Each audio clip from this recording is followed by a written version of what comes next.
Hello बाबू।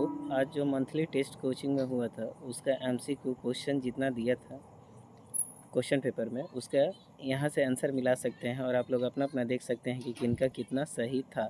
तो आइए देखते हैं। पहल का क्वेश्चन दिया है रे बाबू कि निम्नलिखित में से कौन सा पदार्थ मिश्रण है।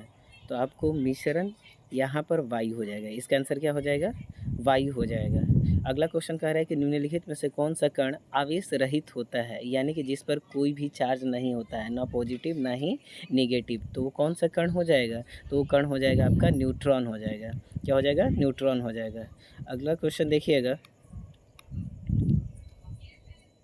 थर्ड नंबर क्वेश्चन में कह रहा है कि कोशिकाओं के समूह को क्या कहा जाता है। तो कोशिकाओं के समूह को क्या कहिएगा? ऊतक कहा जाता है। इसका आंसर क्या हो जाएगा? ऊतक हो जाएगा। फोर्थ नंबर क्वेश्चन में कह रहा है कि पौधों में कौन सा ऊतक जल का परिवहन कहा जाता है। तो बेसिकली पौधे में दो तरह का ऊतक पाया जाता है। एक होता है जाइलम और दूसरा का क्या होता है? फ्लोएम। तो यहाँ पर ध्यान दीजिएगा, जाइलम जो होता है ऊतक, ये पेड़ पौधों में जल का परिवहन करता है, जबकि जो फ्लोएम होता है वो पेड़ पौधों में भोजन का परिवहन करता है। तो चूंकि क्वेश्चन में आपसे जल का जिक्र किया है तो इसका आंसर क्या हो जाएगा? जाइलम हो जाएगा। अगला क्वेश्चन देखिएगा। कह रहा है कि एक समान गति में वस्तु की चाल क्या होती है। तो एक समान गति में वस्तु की चाल नियत हो जाती है। क्या हो जाती है? नियत हो जाती है। इसका आंसर क्या हो जाएगा? सी हो जाएगा। अगला क्वेश्चन देखेंगे 5 नंबर, छठा नंबर। कह रहा है कि किसी वस्तु का वेग परिवर्तन क्या कहलाता है। तो किसी वस्तु का वेग में परिवर्तन त्वरण कहला जाएगा। इसका आंसर बी हो जाएगा।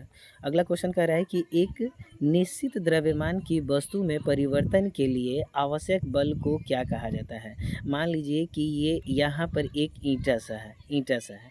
अगर इसको इसको एक जगह से दूसरे जगह हटाना है तो इस पर आप फोर्स लगाइएगा।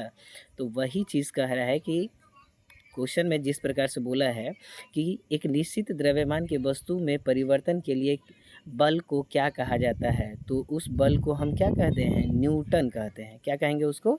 न्यूटन कहेंगे। अगला क्वेश्चन देखोगे बाबू, 8 नंबर। करें कि शुद्ध पदार्थ किसे कहते हैं। तो शुद्ध पदार्थ ऑप्शन है कि क्या? जिनमें केवल एक ही प्रकार के कण हो, जिनमें दो या दो से अधिक प्रकार के कण हो, और जिसमें कोई द्रव्य कण हो। तो इसका जो आंसर होगा पहल का ही हो जाएगा। जिसमें केवल एक ही प्रकार के कण हो वही पदार्थ क्या होता है? शुद्ध होता है। अगला क्वेश्चन देखोगे बाबू, संयोजी ऊतक का कार्य क्या है।